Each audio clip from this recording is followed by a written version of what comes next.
பயந்து ஒளிந்து கொண்டிருந்த ஒரு சாதாரண மனிதனை பராக்கிரமசாலியாக மாற்றியது எது என்று உங்களுக்கு தெரியுமா? இஸ்ரவேல் ஜனங்கள் மீதியானியர்களுக்கு பயந்து குகைகளில் ஒளிந்திருந்த காலம்.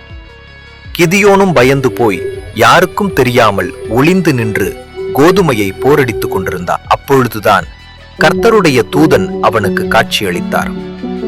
ஆனால் கிதியோன் தன் அழைப்பை நம்பவில்லை. ஒரு அடையாளம் வேண்டும் என்று கேட்டான்.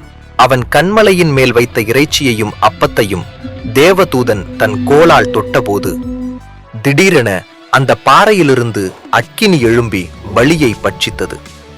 ஒளிந்து கொண்டிருந்தவன் அன்றே பாகாலின் பலிபீடத்தை இடித்தான்.